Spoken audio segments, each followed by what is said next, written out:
Hola, ¿qué tal hermanos, hermanas? Un gusto estar con todos ustedes nuevamente en este canal de YouTube LM Cuernavaca. Gracias por acompañarnos. Vamos a iniciar en este mes de mayo, que ya llevamos unos días celebrando la Pascua del Señor resucitado y también en este día con alegría de tener un nuevo sumo pontífice en la iglesia, el Papa León XIV. Agradecemos al Señor que nos haya permitido ser parte de esta historia y pues compartirla con todos ustedes. Vamos a rezar, hermanos, nuestro Regina Cheli en el tiempo pascual y entramos ya a nuestro tema que hemos estado avisando, el tema de los libros apócrifos del Antiguo y Nuevo Testamento. En el nombre del Padre, del Hijo y del Espíritu Santo. Amén. Reina del cielo, alégrate, aleluya, porque el que mereciste llevar en tu seno, aleluya, resucitó según dijo, aleluya. Ruega por nosotros a Dios, aleluya. Gózate y alégrate, Virgen María, aleluya, porque resucitó en verdad el Señor, aleluya. Oremos. Oh Dios, que te dignaste alegrar al mundo por la resurrección de tu Hijo, nuestro Señor Jesucristo. Concédenos, te rogamos, que por la mediación de la Virgen María, su Madre, alcancemos los gozos de la vida eterna. Por el mismo Jesucristo nuestro Señor. Amén. En el nombre del Padre, del Hijo y del Espíritu Santo. Amén. Muy bien, hermanos, pues de antemano les agradecemos a todos su tiempo y su disposición y gracias por acompañarnos. Vamos a entrar, hermanos, a los diversos textos o diversas denominaciones de los libros apócrifos. Por literatura apócrifa judía entendemos un conjunto de obras judías o excepcionalmente judeocristianas escritas en el periodo comprendido entre el año 200 antes de Cristo hacia el 200 después de Cristo. Obras pretendidamente inspiradas y referidas, ya sea como autor o como interlocutor, a un personaje del Antiguo Testamento, que significa que estos escritos de los 200 años antes y 200 años después de Cristo tienen diversas denominaciones, sobre todo de quién vienen. Es decir, vamos a ver que cuando se dice Evangelio de Tomás, no es que se está refiriendo al evangelista Tomás. O si hay algún escrito del Antiguo Testamento, algún texto, no sé, de Moisés, no es que Moisés las haya hecho, ¿verdad? Sino que la misma literatura les da nombre a esos textos, ¿verdad? La literatura judía apócrifa o la literatura apócrifa judeocristiana. Bien, los protestantes le llaman a todo este conjunto de libros apócrifos pseudoepígrafos, a los libros llamados apócrifos del Antiguo Testamento, y los católicos les llamamos apócrifos, ¿verdad? Y se clasifican como apócrifos los escritos que los católicos designan desde Sixto Senense como deuterocanónicos. Bien, para que lo entendamos bien. Los protestantes a todas estas denominaciones apócrifas les llaman pseudoepígrafos, para que lo entendamos, porque eso es muy importante. Los apócrifos para los protestantes se llaman pseudoepígrafos. Para el cristianismo se les llama apócrifos, pero también a algunos se les llama deuterocanónicos. Y vamos a ver, hacia el siglo XVIII, Fabricius introdujo la denominación de pseudoepígrafos en los círculos de la Reforma protestante. Aunque ya San Jerónimo, Casiodoro, otros autores de la antigüedad y Sixto Senense en el siglo XVI habían hecho uso de ella, ¿no? Y tal denominación obedece, como hemos apuntado, a que muchos de estos libros se atribuyen a una figura del Antiguo Testamento. Entonces, figura se refiere a un personaje, ¿no? Bien, algunas veces el seudónimo es posterior a la redacción final de una obra determinada, que era anónima en su origen. Tal es el caso del Apocalipsis siriaco de Baruch, o había sido encabezada por su autor con epígrafes genéricos como visiones o discursos en imagen, como el libro de los secretos de Enoch. Gran parte de la literatura de los hebreos fue originariamente anónima, y a partir del siglo séptimo antes de Cristo, época en que se comienza a despertar el sentido de la historia, un considerable número de obras israelitas anónimas se atribuyeron a figuras históricas.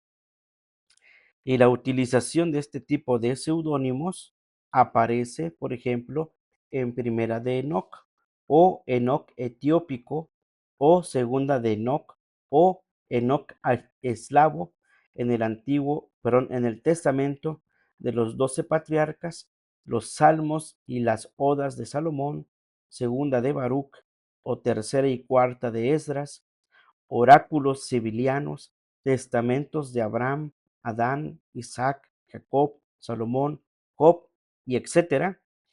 Y la mayor parte de esta literatura pseudoepigráfica fue originariamente anónima, pues la pseudoepigrafía judía original, incluso en el periodo intertestamentario, era más bien rara, eran raros los textos. En consecuencia, la denominación de pseudoepígrafos, adoptada por los protestantes para las obras que nos ocupan, no nos parece satisfactoria, ya que son muchos los pseudoepígrafos originariamente anónimos. Además, se incluyen bajo tal denominación libros apócrifos no atribuidos ni primitiva ni posteriormente a ningún personaje de la antigüedad israelita o judía. Entonces, por eso nosotros no le llamamos epígrafos, solamente los protestantes le llaman así. Nosotros le llamamos libros apócrifos del Antiguo Testamento y libros apócrifos del Nuevo Testamento. Y la denominación deuterocanónicos, esas son una denominación que viene incluida en la Sagrada Escritura, ¿verdad? Que no nos vamos a meter de ello allá, sino nos vamos a quedar ahorita solo con la perspectiva de los textos antiguos, perdón, los textos del Antiguo Testamento que son propiamente apócrifos. Bien, si bien el título de pseudoepígrafos es inadecuado como denominación general de los libros apócrifos, la pseudoepigrafía en sí misma, el escribir libros con seudónimos, no necesita justificación. Es uso frecuente en libros bíblicos y es corriente en la antigüedad grecolatina y en la egipcia. Es decir, que se usaban, o sea, eran textos que surgían sin necesidad de una justificación, sin necesidad de explicarlos, su origen ni nada. Simplemente había ciertos em, seudónimos que usaban para hablar de un texto, ¿no? Como Enoch, como Salomón, como Isaac. Bien, la Biblia, por ejemplo, atribuye el salterio a David, autor de algunos salmos, pero no de todos. Atribuye la literatura sapiencial a Salomón, autor de proverbios, pero no de los escritos sapienciales recientes que se le adjudican. Atribuye a Moisés el Deuteronomio, que es posterior a él en 6 siglos, ¿verdad? Entonces, esto es muy interesante porque eh, nosotros que no somos una corriente protestante, mm, la corriente protestante te lleva a pensar que estos pseudo epígrafos fueron elaborados por estos personajes. Por ejemplo, ellos piensan que el libro del Deuteronomio, piensan que fue escrito por Moisés, pero no, porque Moisés había muerto hace 6 siglos atrás. Entonces, no pudo haber sido Moisés. Tuvo que haber sido alguien inspirado por el Espíritu que escribió el libro del Deuteronomio. Inspirado, obviamente, también por la tradición y la comunidad y los dichos y hechos del pasado, que fueron como tradición oral permaneciendo en la comunidad. ¿Sí? Esto también es muy interesante. Y a pesar de esto, en 1855 a 1931, un estudioso irlandés, Charles, que trabajó como nadie en la edición y estudio y comentario de los pseudoepígrafos, se sintió obligado a justificar la pseudoepigrafía de muchos libros apócrifos.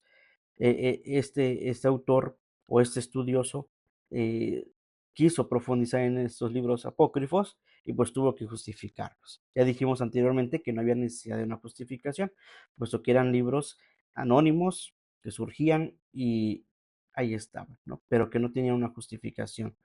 Pero Charles, este estudioso irlandés, tuvo que justificarlos, haciendo comentarios inclusive de los pseudoepígrafos. Se sintió obligado a justificar la pseudoepigrafía de muchos libros. He aquí sus razones. Primero, partiendo de la discutible premisa de que la pseudonimia es constante en la apocalíptica judía del siglo III antes de Cristo, y aduce como explicación el hecho de haberse canonizado ya la ley de Moisés.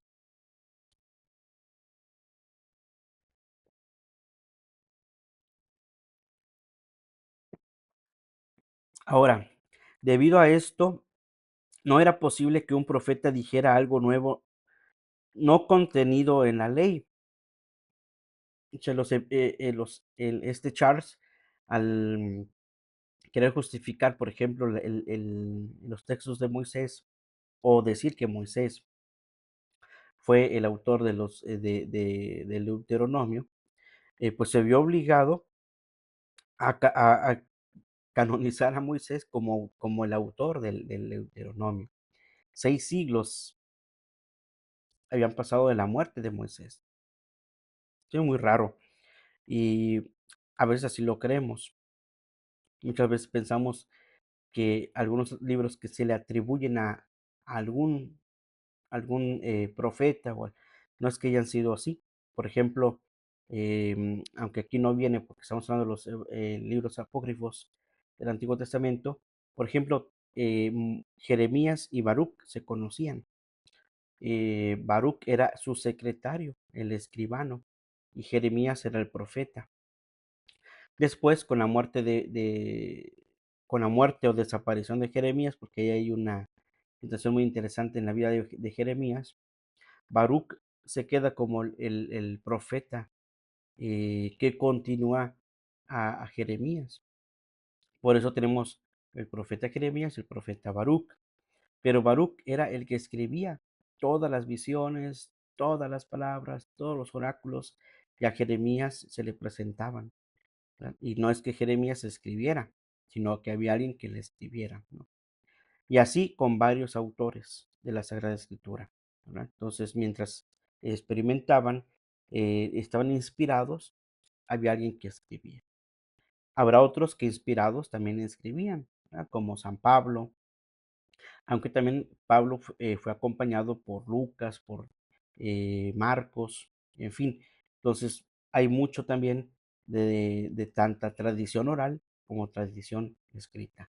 Y hay autores como también pseudoautores, ¿verdad? Que aquellos que acompañando a alguno de ellos se convirtieron así en los escribanos, en los em, que modelaron los textos que ahora tenemos del Antiguo Testamento. Solamente hablando del profeta Jeremías, ¿verdad? Y de Pablo. Bien, retomamos el camino entonces de los apócrifos. Debido a esto, no era posible que un profeta dijera algo nuevo, no contenido en la ley. Pues sí, o sea, hay 6 siglos antes había muerto Moisés. ¿Cómo es que promulgaba leyes al Deuteronomio cuando ya Moisés ya había muerto? Entonces, es imposible, ¿no? Solo cabía esperar un profeta para decidir alguna cuestión ritual de sucesión sacerdotal, como el halaká, que significa un profeta que decida lo que hay que hacer con las piedras del altar de los sacrificios profanados. Y esto nos remite a el libro de Primera de Macabeos 4:46. Por ejemplo, Macabeos es considerado uno de los textos deuterocanónicos, ¿verdad? Que no están ni hacia ni hacia los apócrifos, más bien que no está hacia los apócrifos, sino que está más cercano a la escritura, a la Sagrada Escritura.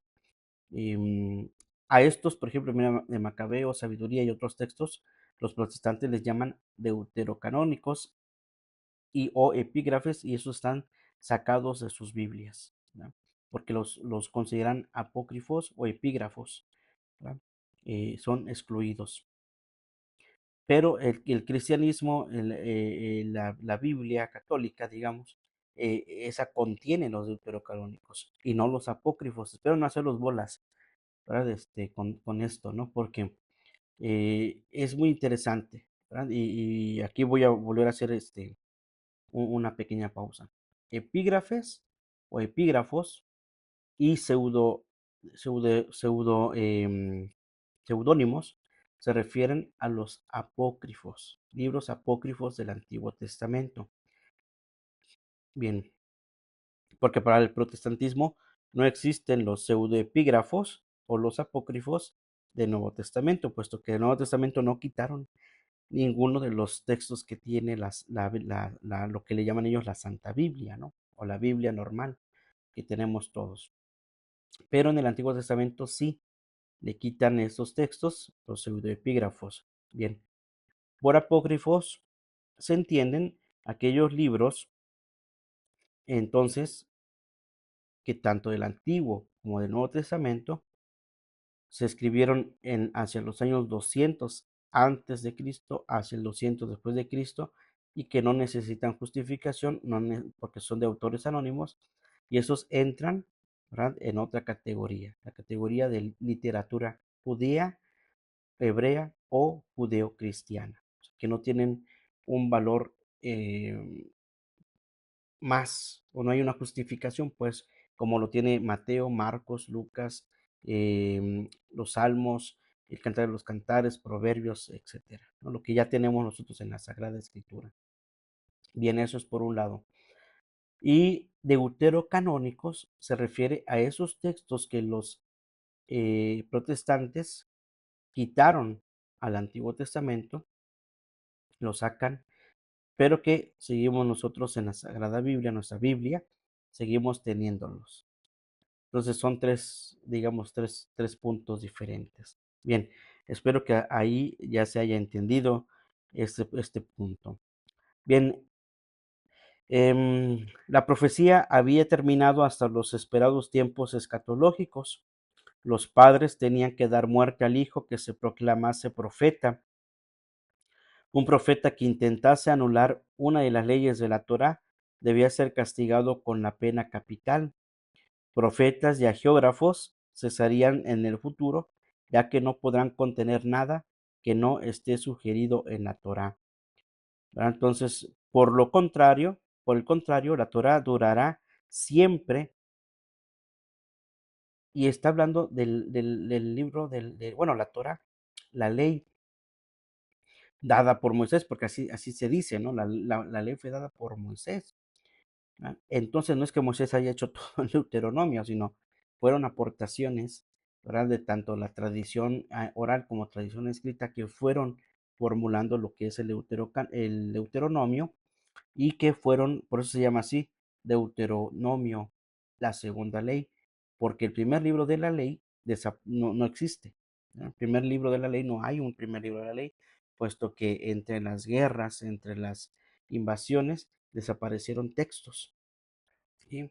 Y esos textos, pues, al desaparecer, le llaman ahora Deuteronomio, segunda ley, ¿verdad? Y entonces, comenzándose entre los sumos sacerdotes, entre los líderes del pueblo judío, pues a ver cómo estaba contenida la ley y acordarse los 10 mandamientos, que eso ya se los sabían de memoria, empezando por los mandamientos hasta poder hacer las infinidad de leyes que tenían. ¿no? Entonces, Deuteronomio, segunda ley. Bien, entonces, ¿qué está diciendo aquí? Está diciendo que la ley no se podía mover, porque al ser canonizado por Moisés, ¿verdad? Al tener como Moisés como autor del texto de la Torah, no se le podía añadir ni quitar nada a la ley. De tal manera que, aunque viniera alguien y se proclamase profeta y quisiera cambiar la ley, dice que eran reos de muerte. El padre tenía que matar a su hijo por haberse proclamado profeta, ¿verdad? Y un profeta que anulase intentar cambiar alguna ley debía de ser castigado con la pena capital, ¿verdad? Entonces está diciendo que la Torah, la Torah siempre durará, siempre estará. No habrá cambios ni nada. Y fíjese que esto es una cosa muy interesante porque si nos trasladamos a la época de Jesús, tanto los fariseos como los escribas siempre modificaban la ley. Tanto era así que el mismo Jesús les dijo, ¿no? Ustedes ya no aman la ley, ¿verdad? La han puesto a sus anchas. Entonces ya no vive la ley en sus corazones, ¿no? Y Jesús no viene a cambiar ninguna ley, porque sabía precisamente estos preceptos. Aquel que viniera a cambiar la ley tendría que ser reo de muerte, la pena capital. Jesús sabía. Por eso Jesús les dice, yo no he venido a abolir la ley, sino a darle plenitud. Y esa plenitud se la doy con un mandamiento superior, ¿verdad? El mandamiento del amor, que no es que haya agarrado el libro del Deuteronomio y haya borrado las leyes y haya puesto aquí nuevo mandamiento. No, sino que el mandamiento nuevo que lo da la comunidad, a sus apóstoles y a sus discípulos, y así es como entra la ley del amor, ¿no? La ley de la entrega amorosa hacia los demás. Entonces, pero Jesús dice, yo no vine a quitar ninguna ley, vine a darle plenitud a la ley. Y la ley le da la plenitud con el mandamiento supremo del amor. ¿Verdad? Bien, ante esta situación, Charles, este estudioso, dice que los autores de la literatura apocalíptica, que se consideraban profetas y continuadores de los profetas, pues añadían doctrinas de religión, ética y escatología, no atendiéndose siempre a la rígida ortodoxia, sino contradiciéndola y condenándola a veces. Se vieron forzados en el ambiente de amparar sus escritos bajo la pseudonomía. Por eso existen los libros apócrifos, porque al saberse o al autonombrarse profetas, mucha gente escribía bajo un nombre, pues el autor dice, bueno, estos textos apócrifos, pues tuvieron que haberse dirigido hacia alguien, precisamente para que no les hicieran nada, no les dieran la pena capital. Entonces ahí surge, ¿no? Porque primera de Enoch, segunda de Baruch, Esdras, Abraham, Moisés. Entonces, el autor, para que no, el que se autonombraba profeta, decía, bueno, antes de que me hagan algo, me maten, le voy a poner que este libro fue hecho por Adán, ¿no? Entonces le ponían el libro de Adán, ¿no? O los oráculos de Adán, no estoy inventando, no existen así. Y entonces los enviaban. Es como si ahorita alguien dijera, ¿verdad? Que tiene revelaciones y que dijera, no, pues que Jesús me ha hablado y me dijo que hiciera el segundo apocalipsis, ¿no? Y que empezara a eh, mandar escritos a diferentes iglesias y que no existe, o sea, no hay posibilidad, no existen esos. Y si existiera ese tipo de personas, no se les llamaría parte de la Sagrada Escritura y tampoco se le llamaría apócrifos, pues ya no existen, no hay una, actualmente no hay una tendencia a hacer escritos apócrifos y lo que sí se le llamaría ahorita pues serían algunos escritos de revelaciones o misticismo, tendrían otro nombre, más no apócrifos, porque los apócrifos fueron escritos, como ya dije al principio, hacia el año 200 antes de Cristo, hacia el 200 después de Cristo. Bien, y entonces estos que se hacían pasar por profetas o que tomaban el nombre de profetas, añadían doctrinas de religión, de ética y escatología, no atendiendo a la recta regla, a la rígida ortodoxia, la recta regla, sino contradiciéndola, condenándola, ¿verdad? De alguna manera. Entonces, pues se vieron forzados a amparar sus escritos bajo la pseudonimia, ponerle un seudónimo, ¿verdad? Bien, ¿y cómo iban a ser y cómo iba a ser aceptado un sin seudónimo, un libro escrito con posteridad a Esdras, si en su tiempo, según se creía, había cesado la inspiración divina? Eso también es muy interesante porque la inspiración divina, cuando se estudia el tema de la inspiración divina en un curso bíblico, nos vamos a dar cuenta que la inspiración divina tiene como ciertas etapas, en la que inspiró a los patriarcas, inspiró a los jueces, inspiró a los patriarcas. Entonces, la inspiración divina va hacia los agiógrafos y hacia personajes muy importantes. Y la inspiración divina siempre va a estar, a todos nos puede inspirar el Espíritu, inclusive en este momento. ¿Ah? Pero para, para darle validez, digamos, a un texto apócrifo, la pregunta es cómo iba a ser aceptado un texto o una doctrina de religión o alguna cosa de estas sin un seudónimo. Tenemos que ponerle un seudónimo, ponerle un nombre a este libro y le ponían el libro de Esdras. Cuando Esdras ya había pasado, ya había muerto, llevaba años, ¿verdad? Siglos muerto, y de repente sale un tercero y cuarto de Esdras, por ejemplo, ¿no? Hacia años que Esdras había pasado, y en el tiempo de Esdras se había creído que ya se había acabado la inspiración divina, puesto que ya no había profetas, ya no había manifestaciones, ya no había inspiración divina, ¿verdad? Y eso creían en la época del verdadero Esdras. ¿Cómo era posible después de muchos años, ¿verdad? Más o menos hacia el año de 100 después de Cristo, surge un texto llamado Tercera y Cuarta de Esdras? ¿De dónde, pues, no? O sea, esos se llaman apócrifos, ¿no? Bien, estas razones son ingeniosas, pero no convincentes, pues escribir anónimamente o con nombre falso era corriente en la época bíblica y en el periodo intertestamentario al que pertenecen nuestros pseudoepígrafos. Un escrito se atribuía a un personaje famoso del pasado de Israel, no con ánimo de engañar al lector, sino para realizar el libro, para realzar el libro, ¿verdad? Los autores no temían una censura de conceptos, pues hasta el sínodo de Yamnia o Yamne, pasado en el año 70 después de Cristo, el judaísmo fue una ortopraxis más que una ortodoxia. Había pluralidad de doctrina, incluso en el halakha o normas legales. Eso es muy interesante porque en el sínodo, así le vamos a llamar, sínodo de Yamnia o Yamne, hacia el año 70 después de Cristo, es cuando se juntan los judíos para decir cuáles son los libros canónicos del Antiguo Testamento. Y no es que el concepto o las palabras o concepto de Antiguo Testamento no existe, hermanos. No, no es que los judíos dijeran, ay, estamos en el año 70 después de Cristo, vamos a ponerle nombre al Antiguo Testamento. No, porque ellos como ellos no creen, ¿verdad? En el Nuevo Testamento o en las palabras del Evangelio, estamos hablando del año 70 después de Cristo. Cristo ya había ascendido a los cielos, ya había enviado el Espíritu Santo, y el año 70 era la destrucción del templo de Jerusalén por el Imperio Romano.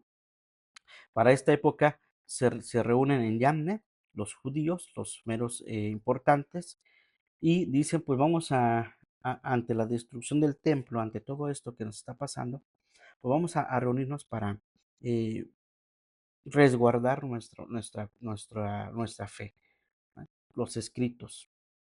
Y se reúnen y comienzan ellos a hacer un análisis de cuáles son los libros que pertenecen a su literatura, a su religión, a la espiritualidad judía. Ya esto de Nuevo y Antiguo Testamento, eso ya es posterior, ya con San Jerónimo y todo lo que ahora ya sabemos, lo que es Antiguo y Nuevo Testamento. Pero esos conceptos de Antiguo y Nuevo no existe en la época de Jesús. Jesús no usó una Biblia, quede claro también, ni Pedro ni Pablo utilizaron Biblias, sino era todo por tradición oral y guardado en el conocimiento, en la mente, y conforme se fueron haciendo ya los escritos, ya se fueron ahora sí haciendo lo que ahora conocemos como la Sagrada Escritura, ¿verdad? Pero ese es otro proceso, otro estudio que hay que abordar en un curso bíblico. Ahorita solamente estamos haciendo referencia a ellos porque al hablar de los apócrifos del Antiguo Testamento, que estamos ahorita solamente en una introducción, nos va a llevar a un tiempo muy largo y sobre todo leer cada uno de ellos. En las siguientes clases, en las siguientes clases y transmisiones, pues les voy a dar la lista de cuántos son. Son bastantes del Antiguo Testamento. No terminaríamos de leerlos ahorita, ¿no? Bien, y no se diga del Nuevo Testamento, que todavía no entramos a ese punto, pero ahí vendrán otro tanto más, ¿sí? Bien, mm, tampoco parece ser acertada la explicación de la pseudonomía dada por Russell, otro estudioso de la escritura, conocedor de la literatura judía y judeocristiana. Según este autor, dice que un pseudoepígrafo, en virtud de la personalidad corporativa, se sentía emparentado con las grandes figuras del pasado de Israel. Este es otro punto. Charles decía que el que le ponía título al texto era una persona, ¿verdad? Entonces yo le podía llamar el texto de Adán y sus visiones, el texto de Moisés y su ley, ¿verdad? Y era un autor, pero Russell habla de que había una personalidad corporativa, es decir, era un conjunto de personas, ¿verdad? Que emparentados con las grandes figuras del pasado de Israel, ¿verdad? Es como si dijéramos, no, pues yo sigo esta idea, yo soy de esta tendencia, yo soy de este género, yo soy de este pensamiento, ¿verdad? Con personas importantes, ¿no? Yo soy de la ideología no sé, la ideología platónica, de Platón, yo soy de pensamiento agustiniano, de San Agustín, yo soy del pensamiento aristotélico, cada uno, ¿no? Entonces, pues yo tengo una familiaridad con ellos. No es que seamos familia, sino formamos una corporación, una comunidad, y mi tendencia es esta, ¿verdad? Entonces mis pensamientos van dirigidos, ¿verdad? Según lo que yo creo en esta realidad de Platón o esta realidad de Aristóteles, estos pensamientos de Kant o estos pensamientos de Nietzsche, ¿no? De algún filósofo, de alguna persona muy importante o de algún religioso, alguna religiosa.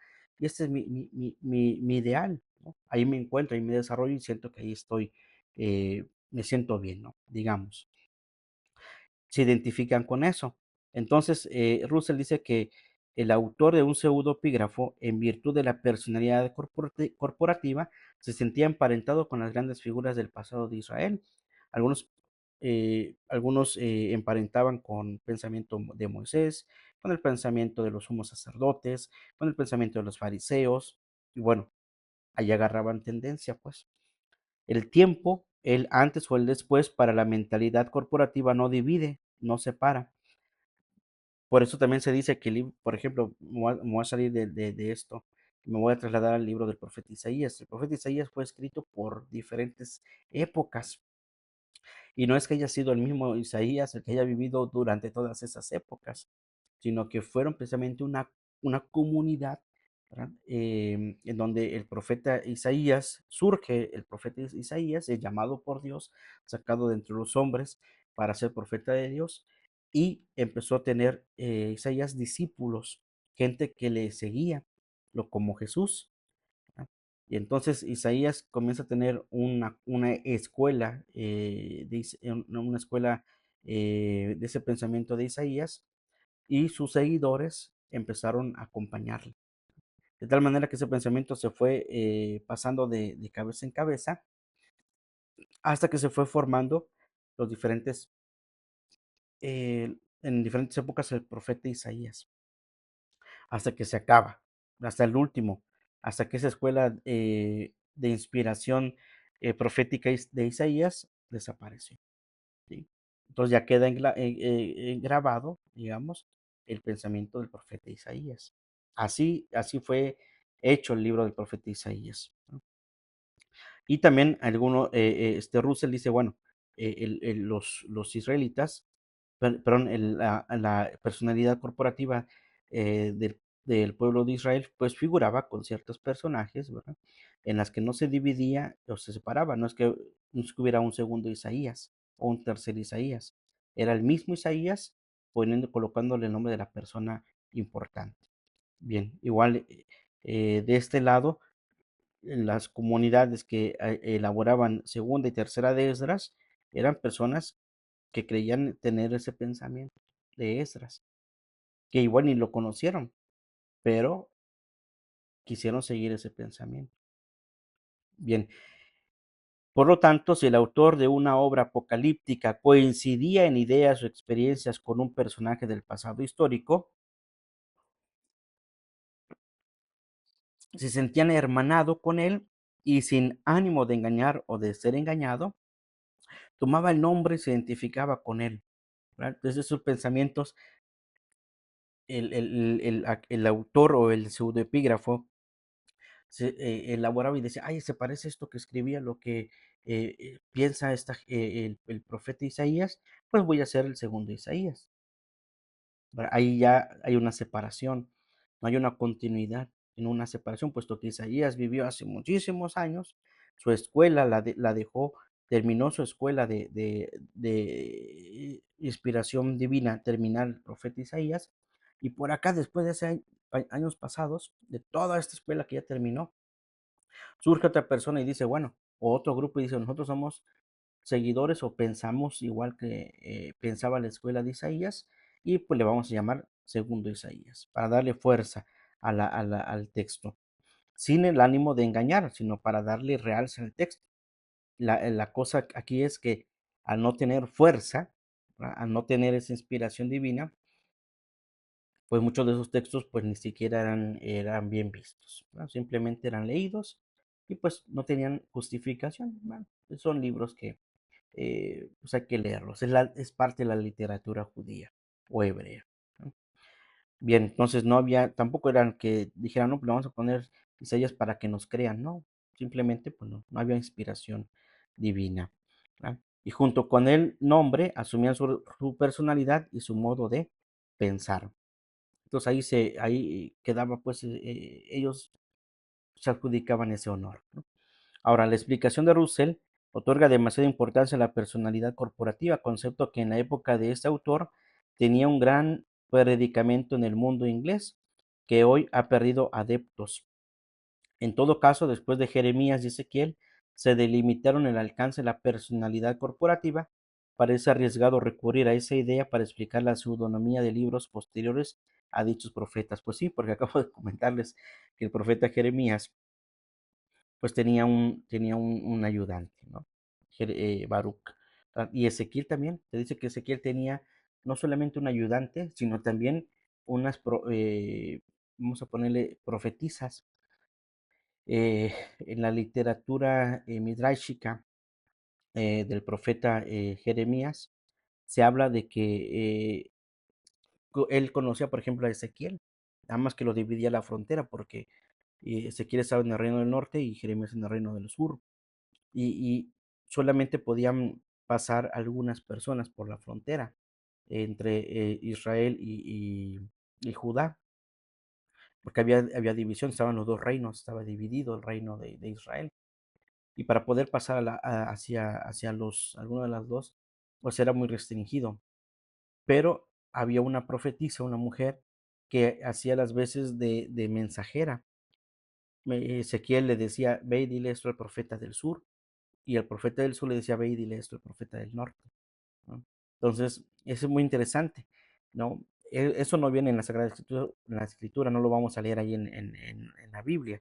¿Por qué? Porque es literatura apócrifa, ¿verdad? Es literatura de un midrash, que no lo vamos a ver aquí porque déjenme decirles que una cosa son los libros apócrifos, otra cosa son los targúmenes, y otra cosa son los midrash, que espero en la siguiente transmisión poderles compartir solamente qué significa cada una de ellas para que no las confundamos. Y además, la literatura judía, que es aparte totalmente.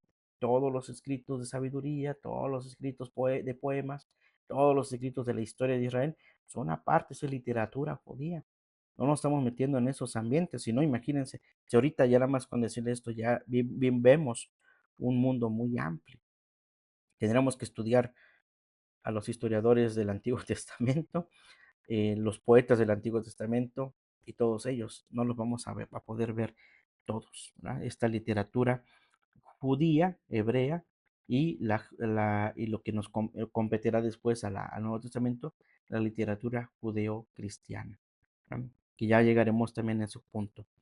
Entonces, en resumen, hermanos, y con esto vamos a ir terminando esta primera parte, lo que hay que justificar es el hecho de que bajo el título de pseudoepígrafos se publiquen libros que no son tales.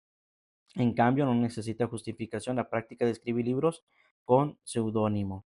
Y algunos autores prefieren la denominación de literatura intertestamentaria. Esa es otra palabrita que también vamos a escuchar por ahí y que tal vez los que han estudiado algún curso bíblico lo han escuchado, ¿verdad? Literatura intertestamentaria, es decir, algún texto por ahí apócrifo o algún libro poético o algún libro de historia de Israel, pues por ahí tomaron algo. Bien, pretenden así evitar la ambigüedad del término apócrifo, que los católicos aplican a unos libros y los protestantes a otros, y esquivar el título de pseudoepígrafos, ya que, por las razones expuestas, tal denominación no abarca todos los escritos. Esta preferencia por el calificativo intertestamentario está en que la literatura que nos ocupa fue escrita por judíos, excepcionalmente por judeocristianos. ¿Verdad? Estamos hablando del Nuevo Testamento ahora y los escritos del Antiguo por los judíos. Durante los 2 siglos anteriores al advenimiento del cristianismo y el primer siglo de nuestra era, 200 antes de Cristo, 200 después de Cristo, y que son fechas aproximadas. ¿Verdad? No es que a ciencia cierta estas son las fechas importantes o de esta fecha empezó esta, no, sino se hace un parámetro aproximadamente en estos siglos, ¿no? O en estos años. Y la literatura entonces, la literatura intertestamentaria abarca además de los libros apócrifos, toda la producción literaria del Qumran. Aquí, híjoles, aquí tendríamos que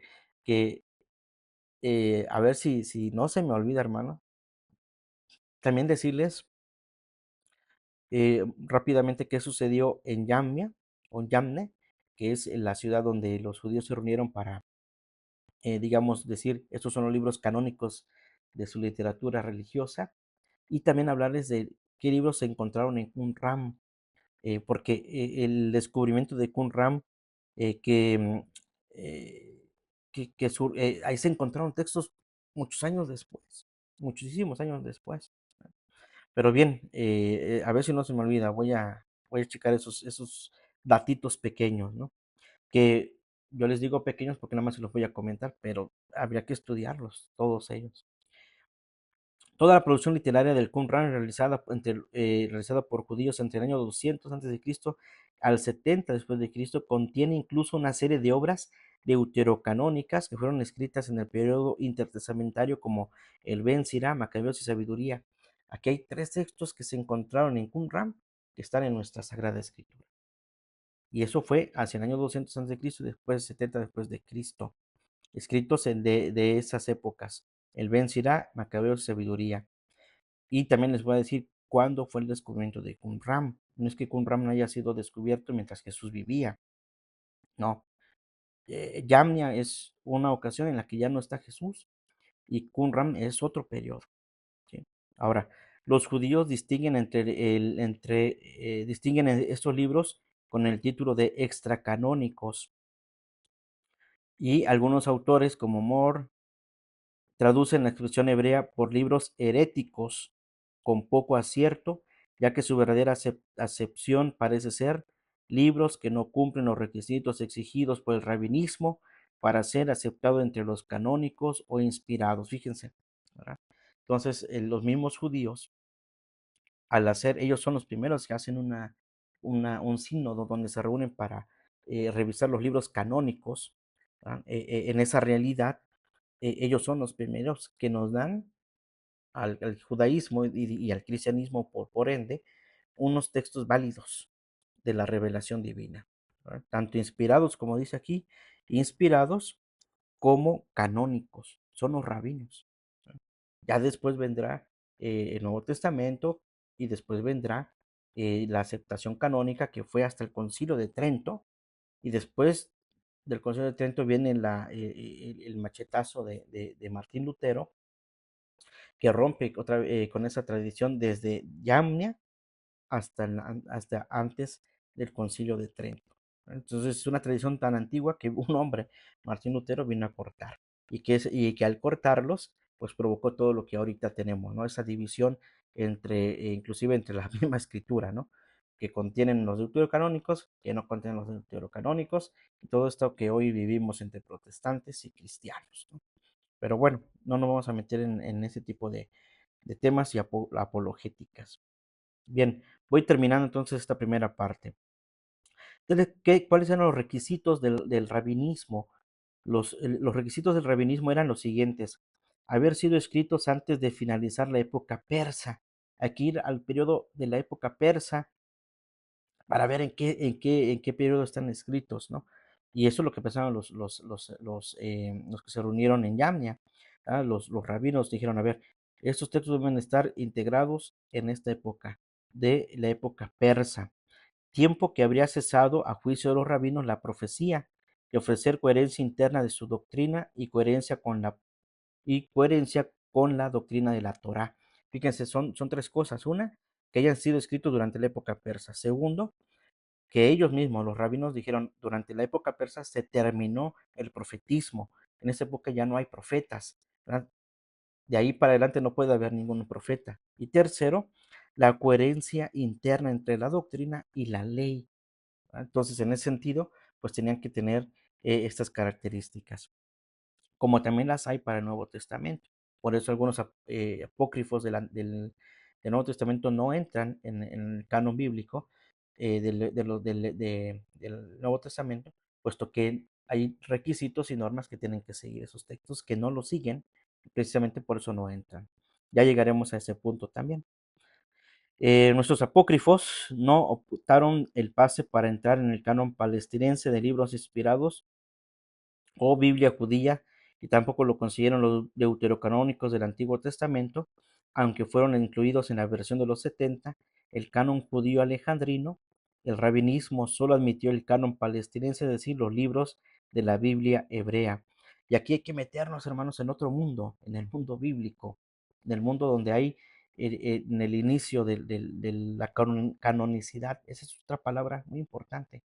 En la canonicidad de los libros está la Biblia hebrea y la Biblia palestinense. Estamos hablando del mundo judío, ¿verdad? Hay que meternos a esa inspiración divina de esas épocas para poder nosotros no dialogar, sino mantenernos firmes en la fe con lo que hoy tenemos como Sagrada Escritura y no estar contradiciéndonos y peleándonos con los hermanos, puesto que esto no lo comprenden, ¿verdad? Entonces, al comprender esto, tenemos suficiente para mantenernos firmes en la fe y no caer, ¿verdad? Que ese es el problema, ¿no? Que no conocemos y caemos. Si conocemos, nos mantenemos en lo que creemos, ¿no? Pero bien, entonces, aquí está también tanto la cuestión hebrea como la cuestión palestinense. Ahora, la denominación judía de libros extracanónicos es, por tanto, demasiado general, ya que incluye los escritos apócrifos y los deuterocanónicos del Antiguo Testamento. Así, las dos traducciones hebreas modernas de las que nos ocupan, la editada por Abraham Kahaná y la de Hartom, contienen apócrifos y deuterocanónicos. Y fíjense, la traducción de la Biblia siempre ha habido variedad de traductores que se han puesto a estudiar, no son traductores simples, ¿no? Tuvieron que estudiar, meterse a este ambiente para poder dar razón de lo que están estudiando, ¿no? Entonces, si se entendiese por extracanónico los libros judíos no incluidos en el canon alejandrino, seguido por los católicos, pero no por judíos y protestantes que se atienen al palestinense, entonces sería aceptable tal denominación. Como hemos visto, los libros objeto de nuestra publicación son llamados de diversos modos: apócrifos, pseudoepígrafos, literatura judía intertestamentaria, libros extracanónicos, todo eso, esos cuatro son los conocidos más famosamente como apócrifos. Por eso cuando uno dice, ay, los libros apócrifos son bien poquitos, no, son un montón, ¿verdad? Y no, y vuelvo a hacer referencia, y no estamos mencionando los midrash, ni los targúmenes, ni la literatura judía de esas épocas, no las que están aquí, sino la literatura judía normal, ¿no? Bien, por ejemplo, hay el Cantar de los Cantares, los mismos judíos en Yamnia decían, este no va a entrar, y entró. Y después de tanto análisis dijeron, no, pues sí, vamos a que este entre también en el cúmulo de textos que tenemos, ¿no? ¿Sí? Es todo una historia, hermanos. Ahora, como hemos visto, los libros objeto de nuestra publicación son llamados de diversos modos, ya los dijimos, apócrifos, pseudopígrafos, literatura judía intertestamentaria, libros extracanónicos. Todas las denominaciones presentan inconvenientes, todas. No hay una definición de, según lo que también alcancé a ver en otra parte, en otro librito, no hay una definición puntual de apócrifos. ¿Por qué? Porque tienen esta variedad de objetos, ¿no? Bien, los libros apócrifos, por ser lo que vamos nosotros a tomar, no vamos a usar palabras como pseudoepígrafe, literatura judía, sino vamos a hablar solo de apócrifos en su conjunto. Digamos que ese es el que va a englobar todo, ¿verdad? Por ser el más tradicional, ¿verdad? En todos los países, tanto de lengua española como de lengua inglesa, apócrifos. ¿No? Bien,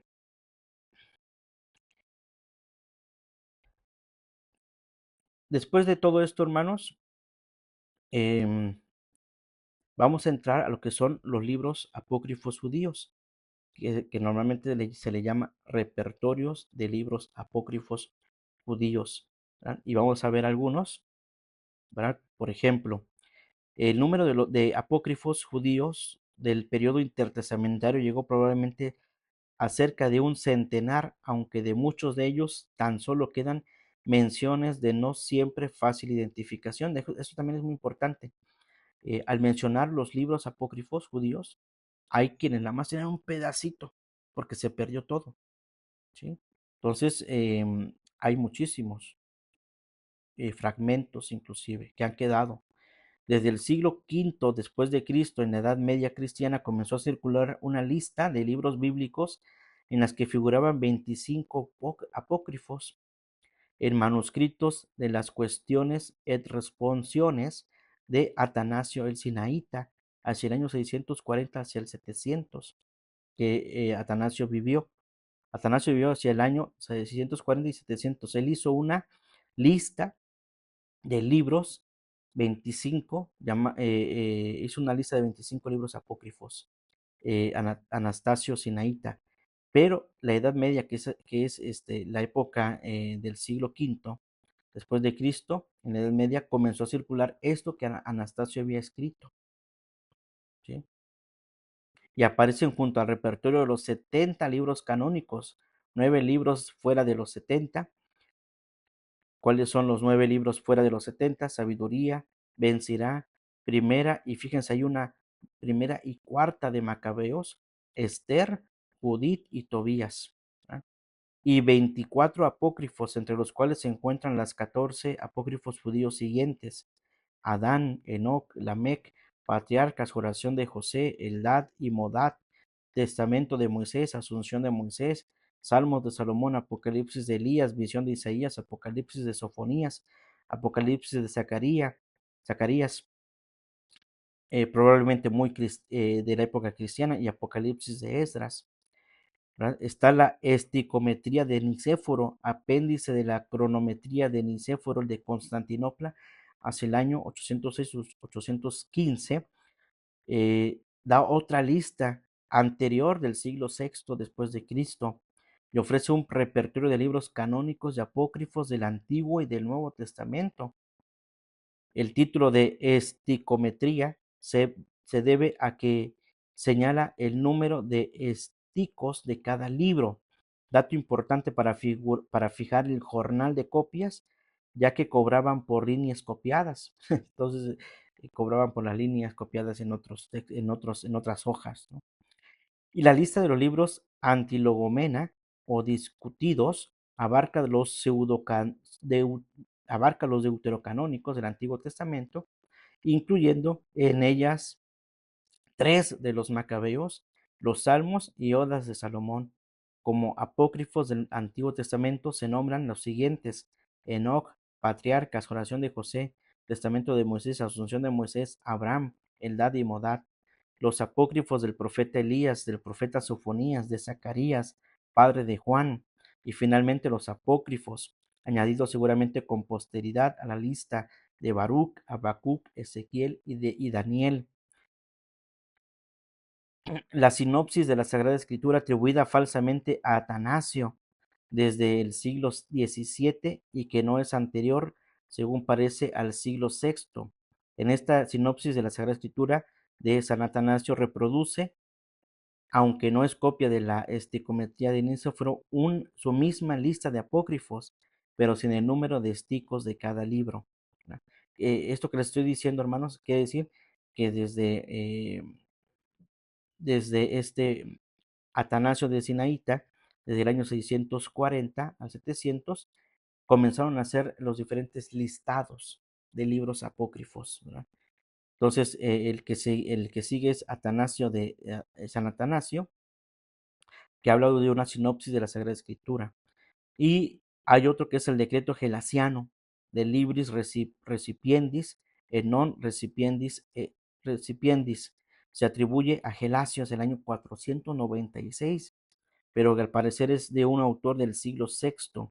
Aquí que incluye en el repertorio los nueve apócrifos del Antiguo Testamento, entre los 71 que menciona. Tales son Leptogénesis o Pequeño Génesis, llamado libro de los jubileos, referente a las hijas de Adán, penitencia de Adán, libro de gigante Ogías, que combatió con un dragón después del diluvio, testamento de Job, penitencia de Janes y Mambrés, interdicción o contradicción de Salomón. Y además existen tres repertorios armenios en que figuran obras apócrifas que pertenecen a los siglos XI y XIII, aparte de los libros mencionados en la lista anterior. De las listas anteriores aparecen aquí otros apócrifos como el Testamento de Adán, el Libro de Adán, los Misterios de Elías, la Séptima Visión de Daniel, el Paralipómenos de Jeremías y la muerte de los profetas. Hermanos, esto es una belleza de historia y de textos, ¿verdad? De apócrifos. No es que sean malos, sino pues que no tienen estos elementos que los judíos pretendían al formar el canon bíblico, ¿no? La época persa, el fin del profetismo y seguir la doctrina que ya viene dirigida en la ley de Moisés, la Torah, ¿verdad? Si no están dentro de ese parámetro, todos los textos que surgieron en aquellas épocas se les considerará epígrafes, literatura intertestamentaria, libros extracanónicos o apócrifos. Nosotros nos vamos a quedar con apócrifos en su conjunto. Vamos a terminar, hermanos, esta parte. Les agradezco que nos hayan acompañado. Espero no hacerlos bolas, que lo entendamos. Y pues vamos a seguir adelante. Gracias a todos por su presencia. Vamos a terminar con la oración para pedir la beatificación del siervo de Dios, Fran Duf. Dios Padre nuestro, tú iluminaste a tu siervo Fran Duf con un conocimiento profundo del misterio de tu iglesia, con cuerpo de Cristo, el lugar que ocupa María, la Madre de Jesús, en este misterio. En su inmenso de compartir este conocimiento con los demás y en filial dependencia de María, él formó su legión, para que fuera un signo de su amor de madre para con la humanidad y un medio de honrar a todos sus hijos en la obra evangelizadora de la iglesia. Te damos gracias, Padre, por los dones con que le dotaste y por los beneficios obtenidos para la Iglesia, por su fe intrépida y radiante. Te suplicamos confiadamente que por su intercesión nos concedas esta gracia, la paz del mundo y el aumento de nuestros presidium. Te pedimos también que si es tu voluntad sea reconocida por la Iglesia la santidad de su vida, para la gloria de tu nombre, por Jesucristo nuestro Señor. Amén. El Señor esté con ustedes y con tu espíritu. La bendición de Dios Todopoderoso, Padre, Hijo y Espíritu Santo, descienda sobre ustedes y permanezca para siempre. Amén. A Jesús por María. Ave María. Secula seculorum. Amén. Que pasen un excelente día, que Dios los bendiga y si nos permite, nos vemos en la siguiente transmisión. Saludos y bendiciones a todos.